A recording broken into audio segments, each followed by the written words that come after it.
Hey yo everyone, welcome to a new video, and finally, one of my most requested videos ever. This is a tier list of the top meta teams that have been played in Pokeland Legends.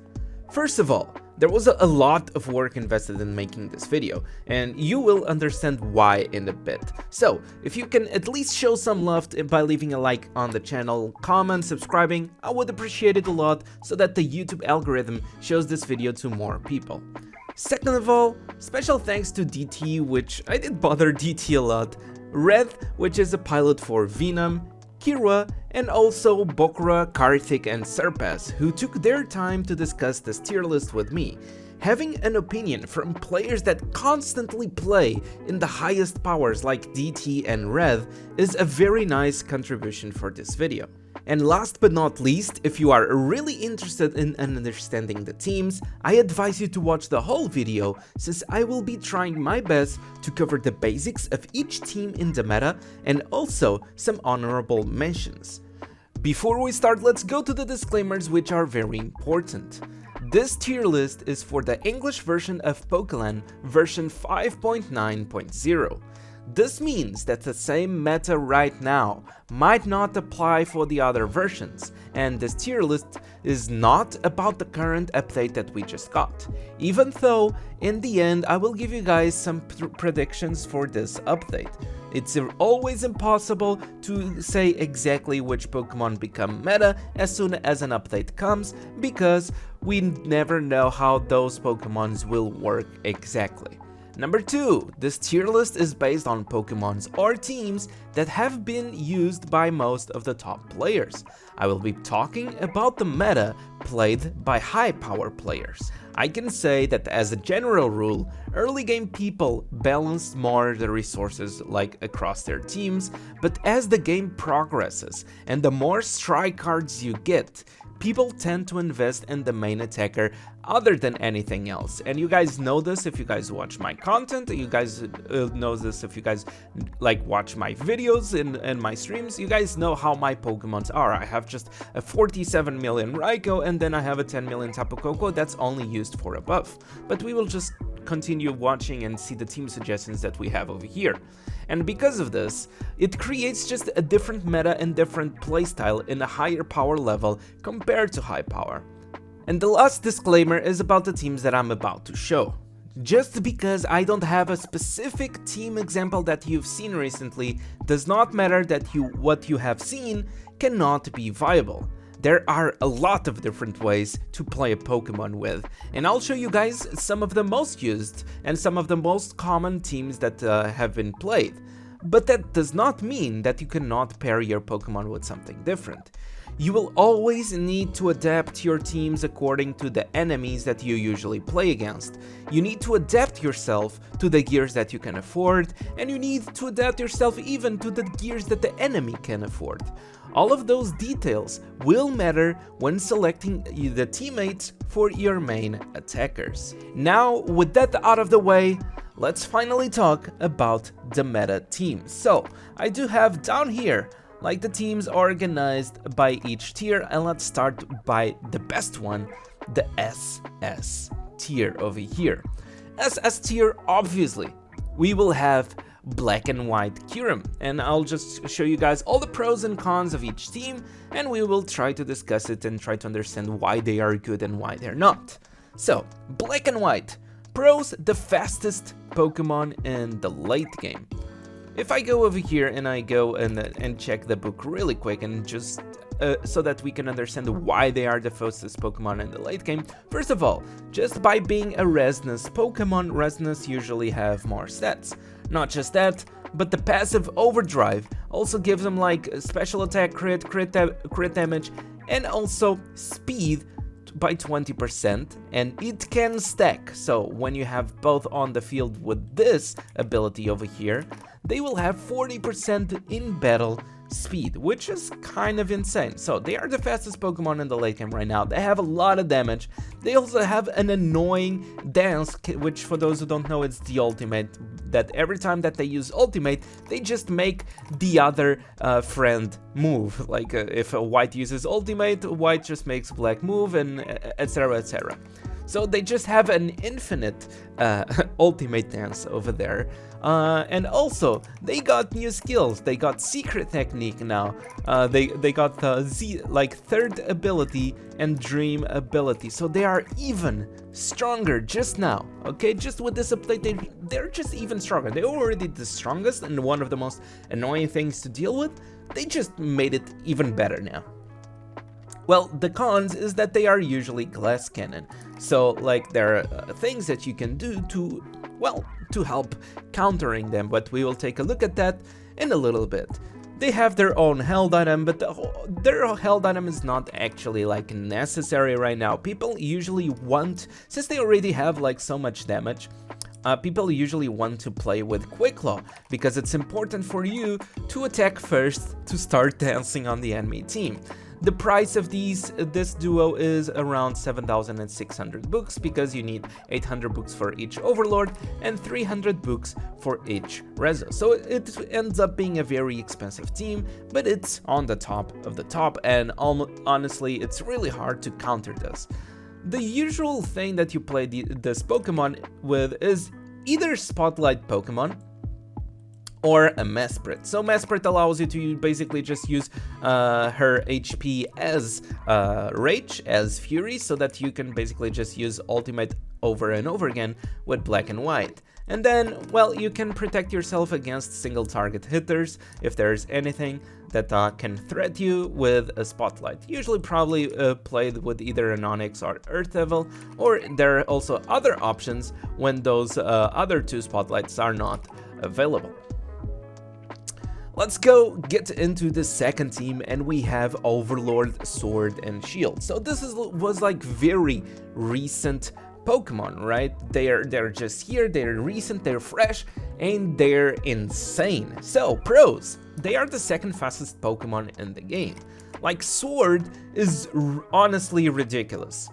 Sword is honestly ridiculous. So, oh, by the way, when I was talking about Black and White, I forgot to mention that in the Black and White team, you usually want to make White as the main attacker, okay? So, taking that out of the way, and in a Sword and Shield team, even though some of you might have seen me using Shield recently, it's because I want to have an opinion on both, but obviously, Sword has to be the main Pokemon. Sword is the main attacker because this way he makes the second fastest Pokemon in the game. He just gets speed from his ability, he just gets speed from his held item, he just gets speed from his passive, and even his DNA skill. And also for each Pokemon that dies in battle, he gets increased attack and speed increased by 20% for each Pokemon that dies. So this Pokemon just generates way too much speed, way too much free attack and speed to, like, it's like so good, okay? He also has a little dance because thanks to the ability of both Sword and Shield, if you move first with Sword, then Shield will move and Shield will make Sword move again. So it also has a little dance that helps out like on those early rounds. The price in Firebooks for these bad boys, so you need to get the base forms, so like the normal Dogos without Overlord. They cost 1,000 Firebooks each, and then to make them Overlord you need 1,600 Firebooks each. This makes a total of 5,200 Firebooks. It was much cheaper on the events that existed, like as soon as these Pokemons were released. Like, it just made them much cheaper, so this was basically just like insane. So about the cons of these Pokemons is that they need a specific Pokemon to help versus Black and White. They are usually like the typing of this Pokemon, the Zacian, is already so nice. Being a fairy type will just allow you to survive a lot versus a lot of things. So usually you don't need to bother against anything else, you don't need to worry that much against anything else besides a Black and White. So you need a specific Pokemon to help you counter Black and White, and usually you can be playing with, for example, a Cofagrigus, which for those who don't know, he applies Mummy to the enemy. So applying Mummy to the enemy will basically make them confused, but keeping in mind that Black and White after 3 rounds they get immune, so it's kind of a risky counter in a way. And also you have Pokemon that can be played with Cursed Body. So Cursed Body is something, for example, Giratina Overlord will just move as soon as any dragon or ghost type moves. This means like against the Black and White, Giratina will just move right after the Black and White, and with her Z buff she will basically break the Guardian Souls and also give a buff to your team, which basically gives you Cursed Body, which means that if the enemy attacks your Pokemon with Cursed Body, they cannot use that same attack on the next round, or for the next 2 rounds actually. Also, of course, this will be on any other team's suggestion, okay? Every team can use spotlights according to whatever you need. Usually the best spotlights, as I said previously, Earth Devil or Crystal Onyx, and then you have the other options if the other spotlights are busy, or if you don't have the other spotlights. So moving on to the S+ tier. We have a very expensive boy. We have Dynamax Diancie. Okay, so what are the pros of this Dynamax Diancie? Why have been the top players using this Dynamax Diancie? So the pros is that she is a very tank Pokemon. She has Hexes, 2 heavy armor and stamina, and because of the Dynamax makes it much easier to handle a Black and White dance. So I'm not gonna say that there's an easy counter for Sword and Shield right now. People have been testing Flare, which I don't have in this tier list, and I believe in the honorable mentions in the end. But technically, so kind of our main goal is to counter Black and White, at least for now, and Diancie is perfect for that. Diancie, just besides handling Black and White dance, she's also taking down a lot of the other Pokemons that are below her tier. So that's why she's rated so high, handling Black and White dance, especially with the Dynamax Shield. Dynamax Shield is something that people don't know much about. People don't know much about Dynamax, honestly, and I'll be honest, neither do I know 100% everything about Dynamax, because it's a Pokemon that is so expensive, like so ridiculous expensive, that is hard to get information about. And honestly, in this game, that's the main problem about the meta, and I would say that's the main reason why I sometimes don't want to talk about the meta, is because it's so hard to make a decent tier list, or it's so hard to talk about the meta because we have a bunch of Pokemons that counter each other, and on top of that, there's always like super expensive Pokemons that people cannot just afford and go and try. Especially like you cannot just spend like 13k books and just because you want to try something. Like, not many people can do that, okay?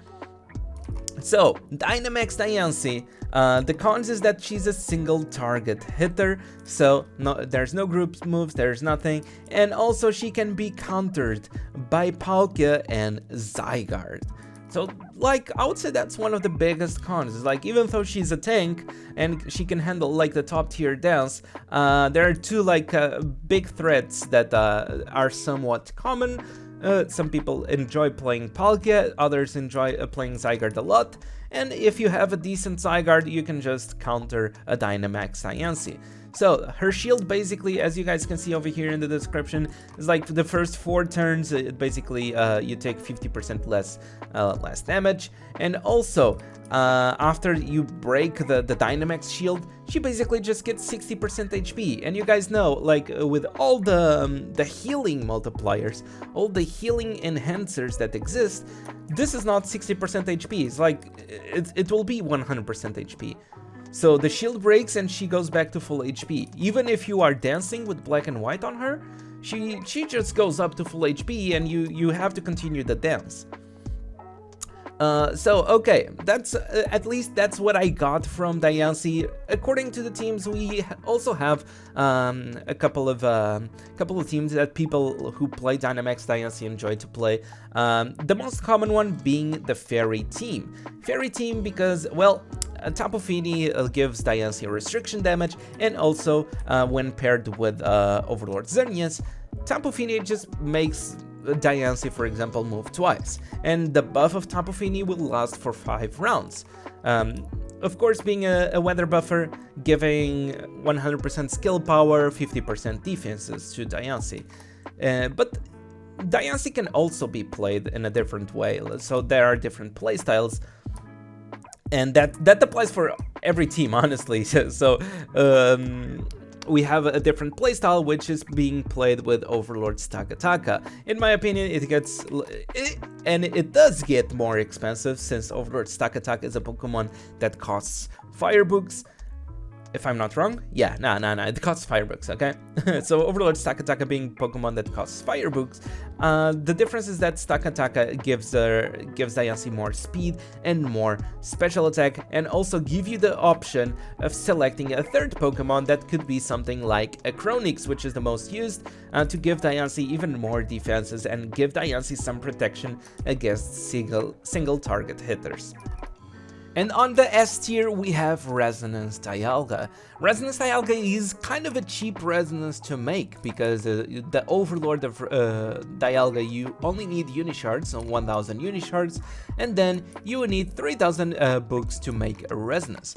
The pros is that he has like really high damage, also has a decent battle start speed, and can move multiple times in a row, up to 3 times in a row, which we will be exploring in a bit. The cons is that he's a single target hitter, so there's no group moves, and the main damage skill is a dragon. So if you have anything immune to dragon, like a fairy, well, that will make it a hard time. Also, he has skill breakthroughs, so he ends up being a little bit expensive because of that. Dialga also has his own held item, but that's honestly not necessary at all. You can just play with a Quick Claw and he will be good to go. Now, the common teams that Dialga can be played, one of the most common teams and the cheapest teams in these kinds of situations is always Eon Duo. But usually the top tier players don't like Eon Duo very much, unless in some specific situations, and they decide to go for a Spotlight and a buffer. Now, related to the buffer, it can be multiple things. It can be, for example, a Celebi, and Celebi, just like Celebi, there are multiple buffers. This way, there's Ho-Oh, there's Cresselia, there's multiple buffers that are used for the main thing of having this secret technique, because each buffer provides with something different. But on the secret technique, they usually have this beautiful thing over here. When the enemy releases these skills, greatly increases your own action points. This means that you are basically stopping the enemy from using action points. If you're not stopping the enemy from using action points, you're basically disencouraging the enemy of using these skills. That's what I mean. So, because if they use these skills and they don't kill Celebi, your Celebi will move. And your Celebi will just basically use a buff that the enemies want to avoid. This applies for Celebi, this applies for Ho-Oh, this applies for other buffers that can fit in this situation, okay? But Celebi is the most used right now. Also, you can play with an Overlord Giratina and also a Spotlight, because Overlord Giratina would be the one who allows Dialga to move 3 times in a row. Let's go over here and check Dialga really quick. What happens with Dialga is that on his R-Dragon move, he basically just moves again. But one of the things that is not specified on the skill description is that when he finally finishes his secret technique, he can move 3 times this way easier with just one Overlord Giratina. How this works is, when you release 2 Z skills, this is basically where's the other limit breakthrough. It's over here. So, we have this one, right? When anyone in your team releases 3 Z skills, the user can release another Z skill. But when you reach the limit breakthrough 2, which is the last one, this happens with just 2 Z skills. This means that, as I said previously, Overlord Giratina will just move after any other dragon type moves. So you can just start with a berry and start with a Volcanion, and Giratina will move. Giratina uses her Z buff, for example, and that's one Z skill out of the way. And with one Z skill out of the way, you can basically just use the R, Roar of Time, which also counts as a Z skill, and you move again.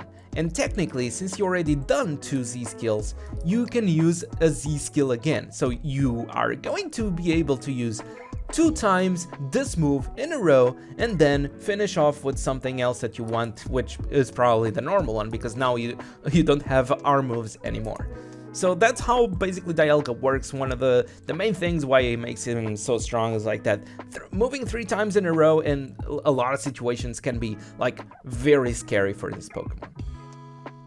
And yeah, let's move on. Let's go to Zygarde. Okay, Zygarde, one of the most liked Pokemons, but sadly, honestly, in my opinion, it requires way too much resources to be able to be like decent enough. But let's go to the pros and cons first of all. Pros, he can be a tanky boy, but you need a lot of strikes and a lot of resources and build them correctly in order to be a tanky boy.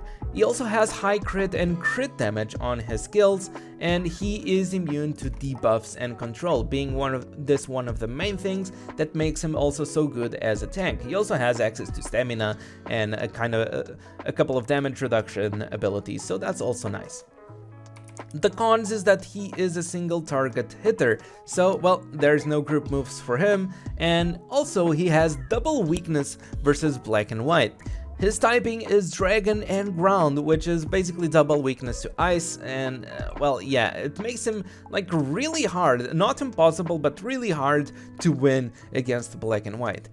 And also one of the other cons is that he has a very expensive held item. So when the Pokemons need a held item to be good, it kind of becomes like very expensive. And also just to get this Pokemon from scratch, it's expensive itself. So you would need to Pokemon itself, then you need 180 items to evolve to a full Zygarde, and once you have a full Zygarde, you need 1000 books to Overlord, 3000 books to Resonance. And then on top of that, he also has skill breakthrough and has a held item. The held item helps him a lot, okay? Because for each crit that he does, increases the skill power, right? So the skill power will be improved by 44%, and the skill power will be increased by 8% each time you deal crit damage. So each time you crit, you're increasing your skill power. So that's why you can be a tanky boy, because he will just generate damage later, okay? Now, about the teams that you can play with Zygarde, there are infinite teams. Actually, there's no like specific weather buffer for this Pokemon, so you can just play whatever you want to counter whatever you want. There are multiple options. You have Giratina and Cofagrigus, because if a dragon enemy moves, well, now a dragon enemy moves and you just make Cofagrigus move and apply the mummy on them. You have Zoroark to counter Pokemon that move multiple times, like Dialga. You also have Team Rocket Wobbuffet giving you like a Friend Guard, which is damage reduction, and other benefits with his abilities. And you have Spotlights, okay? So there's a lot of things that you can do in a Zygarde team, like a lot of things really. And because Zygarde does not have a specific weather buffer, you just have to play with whatever you can to counter the enemy that you can, or the enemy that you want. Still on the S tier, we have Ultra Sun. So the pros is that he can be tanky, okay? Not in all the situations, but against some specific attackers, he can be tanking thanks to his typing. Also, he reflects debuffs, so he's not controlled or anything like that, even though there's one possible counter to Ultra Sun if he doesn't have like anything like Eon Duo that we will talk about the teams in a bit. Well, he can get mummied. Also, he gets action once below 50% HP, which is huge. and one of the main reasons why he's here is also he is a possible black and white counter. The cons is that he doesn't really have damage versus tanks, so if you're against a decent tank, he should not be doing much damage, and also it's really expensive nowadays. The only way of obtaining this Pokemon would be on the turntable, and honestly, when you are recharging, you would rather just want to get diamonds instead of wasting your recharges on the turntable, unless you cannot afford anything else, or unless you are already close to get Ultra Sun. So usually the easiest way of playing Ultra Sun and easiest way to make him counter all of that and make him like effective is playing with Ion Duo, because that way you don't need Ultra Moon. Also, you are protected against the at least against one attack, so you don't get one shot by a fire move of a white Kyurem, for example. So keeping in mind that if you are playing with Ion Duo, please remember to not use Guardian Soul on your Ultra Sun, because you want the enemy to attack you directly so that you can go below 50% HP and you can just move again, move twice, and slap them really hard, okay? You also have the option of playing with Ultra Moon, of course. There's the option of playing Ultra Moon because Ultra Moon also gives her own benefits, like 20% speed, 20% attack. It gives you also some kind of absorb once you move below 50% HP. Also gives you damage reduction once you go below 50% HP. It is also possible to play with Ultra Moon and play something else like a Spotlight so that you don't get just single target focused on the first round. But that's like, I would say that that's probably a less reliable option. This is more like my personal opinion, other than, because like honestly, if you go to the top tier, you only see Ion Duo with Ultra Sun. It's really rare to see an Ultra Sun with an Ultra Moon.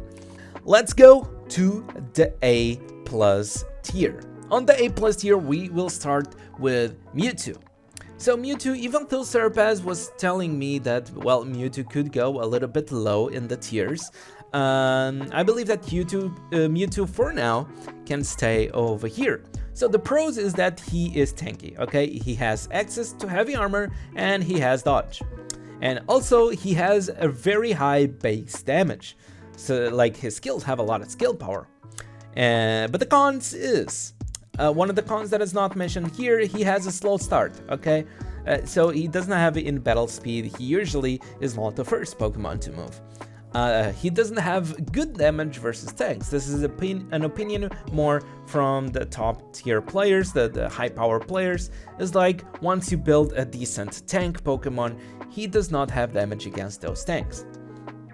And the third con is that he has an expensive held item. So the held item also helps him not only with the skill power, but for each how is this? Each crit that you do up to 5 times, you will generate some speed. Let me just put this a little bit so that you guys can possibly read. So each crit that you do, you generate speed, which honestly will compensate the lack of speed that Mewtwo has, so it helps him a lot. Also on the advanced skills, when you make this item double star, you get Line Strike, which is even more physical attack, and Moxie, which also it's even more damage when a Pokemon dies. Now, like, yeah, the cons being the held item, well, thankfully he does not have skill breakthrough, otherwise it would be like a very expensive Pokemon. 1000 books for Overlord, 3000 books for Rezo, and I'm not even counting the prices of the held item in this video. This video is just counting the prices of the Pokemon, honestly.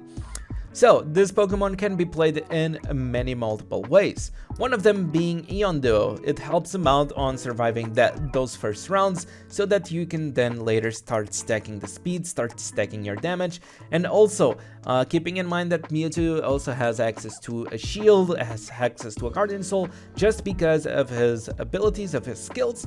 So once you move, you will just be able to hold on a little bit longer. That's the most important part of it. As soon as Mewtwo moves, well, it's when you have the highest chance of surviving in a battle.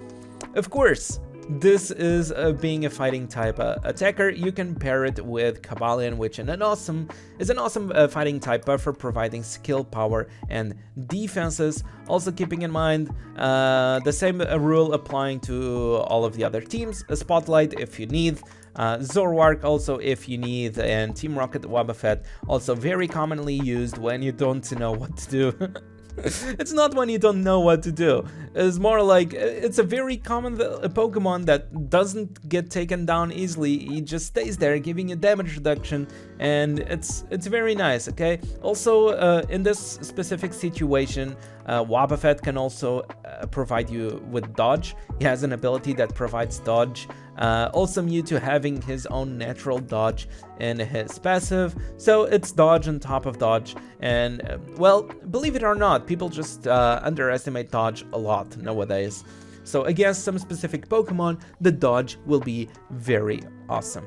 Moving on, still in the same tier, we have Palkia. So Palkia is in a lower tier compared to Dialga, because honestly Dialga just does a lot that Palkia can't. But Palkia can still be annoying. So one of the pros, annoying Submarine. Why do I say this? It's like Palkia with his skills against the right Pokemon, he just dives. So he has, over here it needs skill breakthrough, okay, that's one of the things that we have over here, is like Palkia needs a skill breakthrough, but Palkia gets access to a water move that what happens, like when Palkia uses that move, Palkia goes underwater. Then Palkia can use the ultimate, Palkia goes underwater. Palkia can use the normal move again, Palkia goes underwater. Palkia just dives all the time. So if you are against a Pokemon that cannot hit diving, like for example Diancie, that's why we were talking about that Palkia can counter Diancie, but Diancie has a really hard time against Palkia. Palkia will just dive and dive, okay? And it becomes really hard to counter Palkia that way. Especially if your Pokemon cannot hit diving, there's nothing you can do about it. So also the pros is that Palkia generates a lot of speed and special attack with his passive, and also has high crit. The cons is that he is a single target hitter and it has a slow start. So of course for a Pokemon that generates a lot of speed and special attack, it makes sense that at least he it should be balanced in a way that you should not have any any high starts. Like high speed starts. Okay, sorry, this is already way too much info. But basically, Palkia does not have any decent in-battle speed. He only has to generate the speed along the battle, so he usually does not attack first. Having access to skill breakthrough makes him a little bit more expensive, but also it's a cheap reso to make. Only 3,000 books for a resonance and 1,000 Unishards to make him Overlord. Of course, the most common play teams. We have exactly or almost exactly the same as Dialga. We have Eon Duo, we have Celebi for the same reason that we mentioned before, and of course Ho-Oh is here for the same reason we mentioned before. Giratina will be always, always on a lot of teams, because if you need to counter Black and White or something like that, Giratina can be your boy, helping to counter Black and White and also Spotlights, okay? So it's either the Eon Duo or a buffer plus a Spotlight. And still in the same tier, I mean, we still have Diancie over here on the A+ tier, but this time is a Resonance and not a Dynamax. So if you have a Resonance Diancie, it should fit around the same tier. I do have the same pros and cons that of the Dynamax Diancie, but basically Diancie can handle Black and White Dance a little bit. Let's say she handles less, okay? The Dynamax shield makes a huge difference. The Dynamax actually makes a huge difference, like in the high powers, which she will just be much weaker at handling Black and White Dance. If a Black and White does not have a Mesprit, for example, well, I would say that Diancie has a chance to win, but other than that, Diancie is just doomed, okay? With the same cons, and since she's now Dynamax, she's not Dynamax, I mean, the cons are even stronger with this. The price of Diancie would be 1,000 Firebooks for Overlord, 3,000 fire books for Resonance. Always the same teams. If we go back to the S Plus and we check the teams, it's exactly the same teams, okay? Like, there's no change between Dynamax and Rezo in terms of teams. Let's go to the A tier. So, on the A tier, there will be an honorable mention at the end related to Lugia, okay? Because we do believe that Lugia will just go up in tiers, but for now, let's talk about the current state of the meta. So, pros, Lugia has high crit. Like, it's a Pokemon with a high crit, also has a group skill, ignoring Guardian Souls, which a lot of people love. A lot of people just love being able to use the Lugia ultimate on the first turn, technically not on the first turn, but on the first time they move, and just basically ignore Guardian Souls and one-shot the whole team. Also has nice in-battle start speed, and the first 3 turns are their best. Which this also makes it some kind of a con. So, like, because of the first 3 turns of Lugia being her best, after those 3 turns, well, the damage just decreases drastically. The cons is also that she doesn't do damage to tanks, so if she's against even steel types, even like something that is a typing that is bad against Lugia, well, Lugia just feels like it doesn't do as much. That's why I say over here, not a great typing in the meta. If we go back, like at the end, we will just take a look at the tier list, and you guys will notice everything that is above Lugia, Lugia even struggles against. And even a Pokemon that is over here still on the same tier as Lugia, there are Pokemons that Lugia still struggles against because she doesn't do enough damage. So the price in books is 1,000 books for the Overgrowth, 3,000 books for the Rezo. Lugia has her own held item, which is not like mandatory, but it helps a lot, especially helping with this first 3 turns, which the held item gives Lugia more skill power, and also double of that skill power for the first 2. Also gives Lugia Dragon Whisper and Smart 3. The Smart 3, let's go to Lugia over here. The Smart 3 is basically the Intelligence 3 over here. So once you have the held item at 2 stars, you get this over here for free, and you get this over here for free, which allows Lugia to use different things like Holy Body or even Speed Boost. It's really up to you, but I would probably go for Holy Body. And right now, in this exact moment, Lugia can only really be played in one way, which is with Eon Duos. Usually, people do not go for Spotlight plus something else on Lugia, just because Lugia will not have enough damage that way. That's the sad truth. Lugia really needs, so it ends up being a cheap team. So this is kind of a pro, okay? Playing with Eon Duos ends up being a cheap team, but I believe that with a different team, Lugia will just go up in the meta, and we will just take a look at that in a little bit. But now, let's talk about my baby boy, Raikou. So Raikou, as you guys know, my signature Pokemon, and I love it for a reason. But of course, sadly not the highest Pokemon in the tier. Even though sometimes I make it look like he does stuff, like on my streams and on my videos, sadly he doesn't do stuff. Let's take a look at the pros and cons, okay? So pros, ignoring type resistances, which is something that I love. What this basically means that Raikou on his group skills, either the electric, the group skills are only electric, okay? So on his electric group skills, he ignores type resistances, which is basically, if you are against a ground type, you just do 1x damage. If you are against a dragon type, you do 1x damage, okay? So you are guaranteed to do at least 1x damage to every Pokemon, which makes him like a very consistent Pokemon in terms of damage, which this way you will always be expecting the same amount of damage against basically every Pokemon. Also, having group skills or being a Pokemon based on group skills make this very good because, let's be honest, I don't really like single target hitters because they get stuck on spotlights very much. And the other pros is like it has very nice in-battle start speed. So he's a Pokemon that he's a fast boy and he can attack first in a lot of situations. But the cons is he's not immune to debuffs or control. So, well, costumes that apply debuffs will just well, we'll just make Raikou really a sad kitty, and many other things, okay? He also has no damage to tanks because he has no increased crit on skills. Like, there's nothing that increases crit. There's nothing that increases his crit damage on his skills. The passive, one of the pros that Raikou also has is like the passive also gives him a little bit of damage reduction, which is not the best thing against like the highest attackers like Dialga and whatever, but against some other attackers, the damage reduction on his passive helps. But sadly, in terms of damage, he can just basically kill the attackers, the most offensive Pokemon, but when it comes to tanks, Raikou might not be able to do so much. One of the biggest cons is obviously also the skill breakthrough. Raikou needs skill breakthrough to be effective, and his price is around 4,000 Firebooks, 1,000 for the Overlord, 3,000 for the Rezo.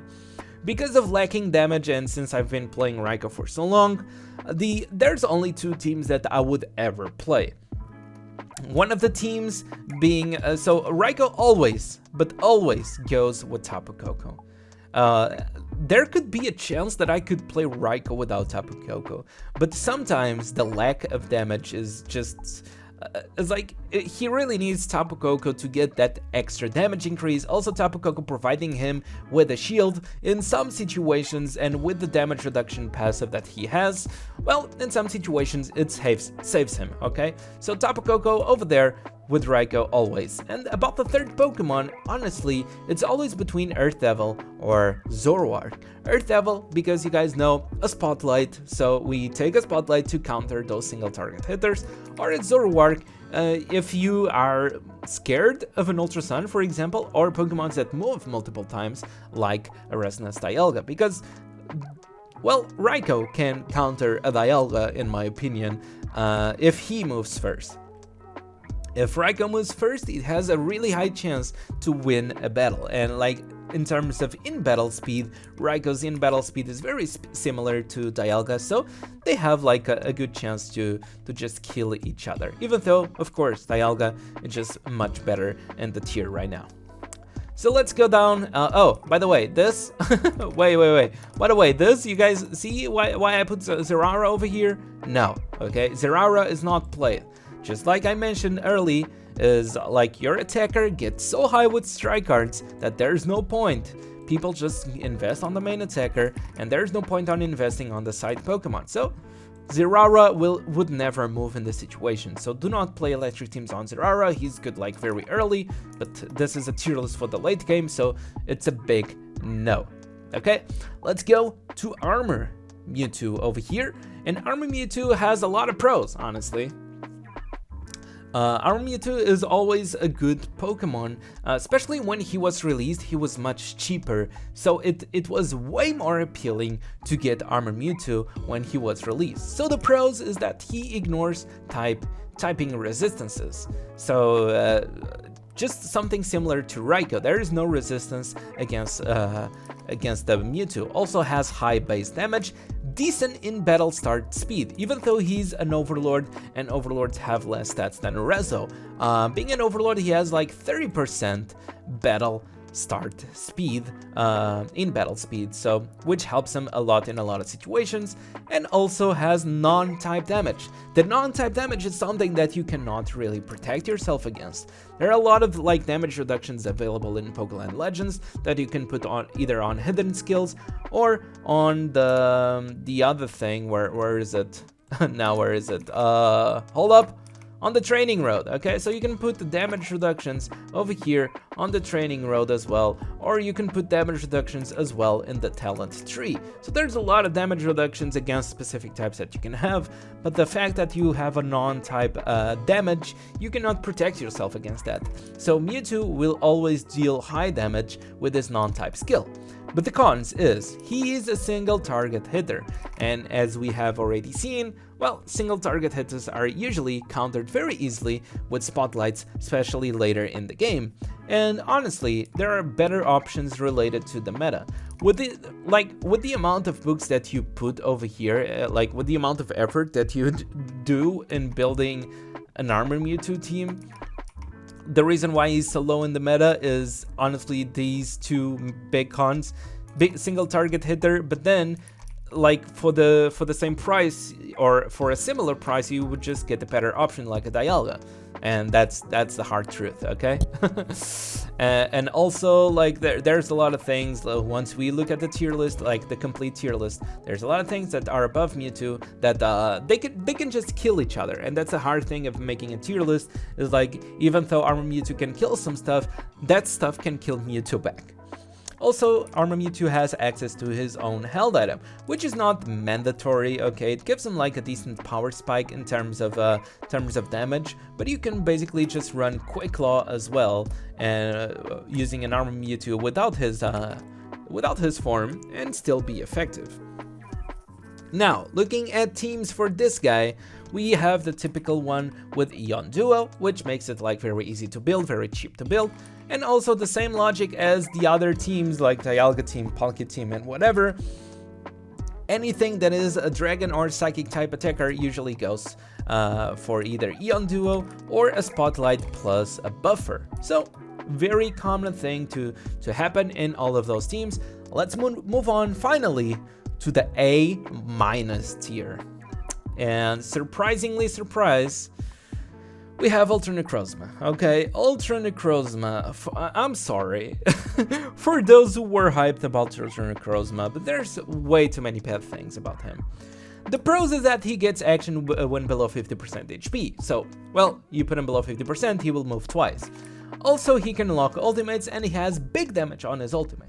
But the cons in our version is that he's very expensive. You basically need to be Bill Gates to get this Pokemon. Not just the base form, which is almost impossible to get nowadays, but also to get the evolution items, you need to spend diamonds on this event. And this guy who got first place, he spent around 800k diamonds. And you don't want to spend this on a Pokemon. 800k diamonds, you could do so much with this. So it's super expensive, is also a single target hitter, and relies mostly on playing with DND. We will just talk a little bit more about the teams in a little bit. Related to held items, he has his own held item, but it's not really necessary. You can play with Quick Claw if you actually have this Pokemon. But the thing is, he usually really relies playing with DND. He gets the buffs from DND. So if you are playing DND, you have your Pokemon like your Pokemon is not safe. You don't have any other kinds of protection. You don't have a Spotlight, you don't have a Zoroark, you don't have any other kinds of things that will protect your Ultra Necrozma. And usually related to a bunch of other Rezos, all of the other Rezos will attack first. And if you don't have a Spotlight to protect yourself, well, that's going to be GG. Like the other Pokemons will just move first, will kill your Ultra Necrozma really quickly. And Ultra Necrozma really does need to move at least once to get a couple of damage reduction and a couple of stats. But yeah, that's ends up like being a really expensive Pokemon for no reason at all. It sure does look badass, okay, and I would honestly also want to have this Pokemon just because it looks badass and it seems promising in a way, but he's not promising at all, okay? So whoever's thinking about spending a bunch of diamonds and like go Bill Gates mode and get Ultra Necrozma, it's amazing for early game, not gonna lie, but late game, he really sucks. Let's go to the honorable mentions. So honorable mentions, first we have Flare, okay? Flare team is something that is growing in popularity, just like I said earlier in the video. Like playing teams in this meta is something that requires money, so people need to wait for the others to play team to see if it has potential or not. So right now we have at least 2 top players using Flare. The feedback so far seems good, and I would say that it's a little bit too early to actually put Flare in the tier list, so it's actually a little bit early to give like a specific tier to Flare. I can say that it seems very promising, it seems to be a very nice tank, and it seems to be very high in the tier actually. But we have to wait for more feedback, for more options, for more opinions from the top players to see where he sits in the meta. One of the honorable missions is the Ultra Moon carry as well. So basically, as a fun option and can also be very reliable, is if you don't have like any other good special attack option, or if you want to counter something specific, Ultra Moon as a special attacker is very nice. So you have the buffs from Ultra Sun. You also have a ton of damage reduction, which Ultra Moon carry in the past was not as popular because of all the dark type attackers that we had, like especially Hoopa being one of the main Pokemons. Hoopa would probably just one-shot Ultra Moon. But right now it's okay. I mean, she still cannot hit on Sword and Shield. Sword and Shield is just something that is really hard to deal against. And she also doesn't hit very much on tanks, but against other specific situations, even against Black and White, she does very well. Especially like Black and White moves, Giratina will just move and make Ultra Moon move as well. Also, giving all that cursed body to your team will just help you out significantly. So this duo is actually, like this team I mean, is actually not bad at all. It stays in the honorable mention. One of the other honorable mentions is the flying team. As I mentioned earlier, that I would not mention yet about the, well, we cannot predict yet where the tier list is going with the Lugia, but the thing is, with the Overlord Tornadoes coming out, I believe the flight team will have a very big jump in popularity and probably a decent jump in the tier list as well.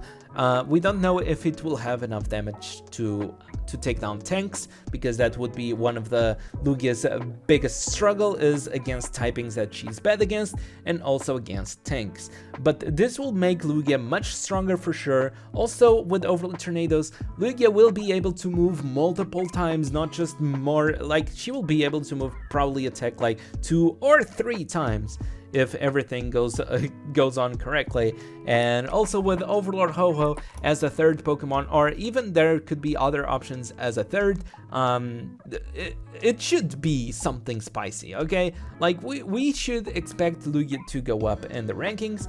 And finally, last but not least, the freshly released Unova Kyurem. I can say that I don't expect this to be popular in the top tiers. I should expect this to be popular lower, but not in the top tiers, because he doesn't have enough speed. And for the top tiers, people who are, you can be playing with Resonance Black and White. For people who are already playing with Resonance Black and White, he should be better because he should attack faster and should just be better. But in lower tiers, he might have some kind of popularity. So we will see how far this goes, because as I was saying, like initial ideas, like initial opinions can always change, because these Pokemons can behave differently actually in battle than we expect. So this is the tier list over here. Completed a tier list. The link is in the description for those who just want to download and keep the picture instead of just screenshotting the video, okay? So this is the complete tier list. As I was saying, over here we have a bunch of Pokemons like Ultra Sun that it's only just this high because he's an easy counter to Black and White. Like, this took a long time to try to think where to put the Pokemon, because as I was saying, some Pokemon can just kill each other, some Pokemon can just counter each other, but we have to take in considerations all that they can do, like what they can counter, what important Pokemons they can counter, etc. And honestly, I feel like this was a huge thing to do. I spent way too many hours on this than I wanted, like way much more hours than I wanted. So also keeping in mind, if you guys are new and taking a look at this tier list and wondering what you should build, keeping in mind, let me advertise my own stuff, that every power is different, every server is different, every account is different, so you need to adapt yourself to your situation. And if you guys are interested in increasing your power, interested in just becoming a better player, I also do have account consultings where I just go to your account and I stay there for like around 3 hours. I record a video and I just tell you where you have to improve, what you can do to be better, what you can do to improve and make your account better. All the details are in the descriptions, all the links. If you guys want to contact me, I'll give you even more details about it, so feel free. I really hope you guys enjoyed this video. This was a really big pain to make, okay? This was really huge, and yeah, as always, don't forget to like, subscribe, all that good stuff, and I'll see you guys on the next video.